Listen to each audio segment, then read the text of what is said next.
Adiala jail से ख़बर है और साबिक़ वज़ीर-ए-आज़म और पाकिस्तान तहरीक इंसाफ के बानी चेयरमैन इमरान ख़ान के हवाले से ख़ान साहब ने कहा है कि वो आर्मी चीफ़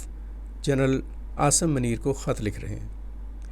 और वो ख़त अपनी ज़ात के लिए नहीं लिख रहे, वो ख़त लिखेंगे मुल्क के लिए, कौम के लिए, अवाम के लिए, आम आदमी के लिए। और उस ख़त में पाकिस्तान के जो पॉलिटिकल जो कह लें कि इश्यूज़ हैं और जो इलेक्शंस में रिगिंग हुई उसके ऊपर, और स्पेशली जो अभी रिसेंट आज़ाद कश्मीर में जो वाक़यात हुए और जिस तरह की वो एक शरअंगेज़ी की कोशिशें वहाँ पर हुई, उसके बिहाइंड द कर्टन जो रीज़न्स हैं उनके ऊपर वो आर्मी चीफ़ को ख़बरदार करेंगे। और मैं ये समझता हूँ कि बड़ी अच्छी बात है। कोई भी पॉलिटिकल पार्टी का जो लीडर है या उससे जिनका ताल्लुक़ है, वो अगर वो आर्मी चीफ़ को ख़त लिखते हैं तो इसमें कोई बुराई वाली बात नहीं है और होनी भी नहीं चाहिए। इस पर कोई प्रोपेगेंडा होना नहीं चाहिए। हमारे यहाँ पे ये बड़ी अजीब सी, हम एक अजीब से आप कह लें कि एक अजीब ख़बत में शिकार हैं। एक अजीब किस्म का हमारे अंदर मर्ज़ है कि सियासी जमात की तरफ से अगर किसी पॉलिटिकल पार्टी जो है वो आर्मी के साथ या किसी और इदारे के साथ कोई रब्ता करती है तो उसको किसी और ही ज़ाविये से देखा जाता है, या किसी इदारे से किसी सियासतदान के साथ कोई रब्ता होता है तो उसको किसी और एंगल से देखा जाता है। तो यहाँ तक तो बिल्कुल ठीक है, रब्ते होने चाहिए और हर इदारे की जो एक सर्टन पोजीशन है उसको एक्सेप्ट किया जाना चाहिए in greater larger national interest में। लेकिन मैं एक और बात भी कहना चाहता हूँ इसी पॉइंट ऑफ व्यू से। ख़ान साहब से मेरी बड़ी हम्बल रिक्वेस्ट है और उनके जो चाहने वाले हैं और उनके जो बड़े जज्बाती किस्म के उनके फॉलोअर्स हैं उनसे भी, कि क्या ख़ान साहब अगर आर्मी चीफ़ को ख़त लिख रहे हैं तो जो दीगर पॉलिटिकल पार्टीज़ हैं उनकी जो क़यादत है अगर उनको भी वो ख़त लिख दें तो इसमें कोई बुराई वाली बात तो नहीं है। और एक वक्त पर ख़ान साहब जो हैं वो टीटीपी को बेहतर समझते रहे हैं, वो जो अपनी मुखालिफ पॉलिटिकल पार्टीज़ हैं उनके मुकाबले में, तो क्या वो अपनी इस सोच के ऊपर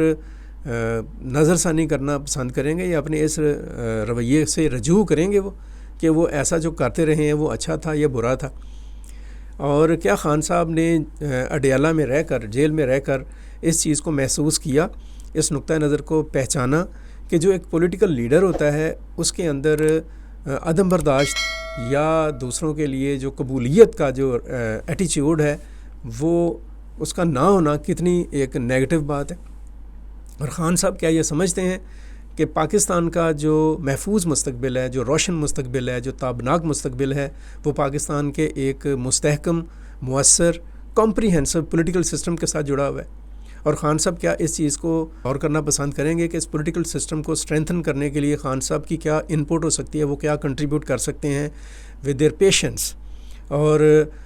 उनका जो ओवरऑल एक जेस्चर है, क्या वो उसके अंदर एक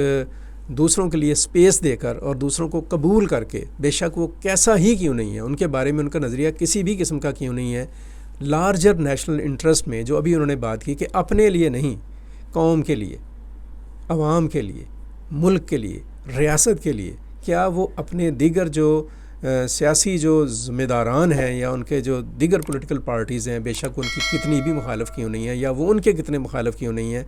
वसीतर सियासी मफाद में, कौमी मफाद में, क्या उनसे वो बात करना पसंद करेंगे? क्या पीटीआई पाकिस्तान में एक मिसाके मईशत के लिए किसी भी एफ़र्ट को एक्सेप्ट करेगी, पॉलिटिकल एफ़र्ट को? और क्या पीटीआई पाकिस्तान में एक वसीतर सियासी इस्तेहकाम के लिए और सियासत में तदब्बर, दानिशमंदी, बर्दाश्त और फ़रासत जैसे एलिमेंट जोन से हैं, जो कि आप कह सकते हैं कि इंटीग्रल पार्ट हैं एक्चुअल एक पॉलिटिकल सिस्टम के, उनको शामिल करने के लिए अपना किरदार अदा करेगी?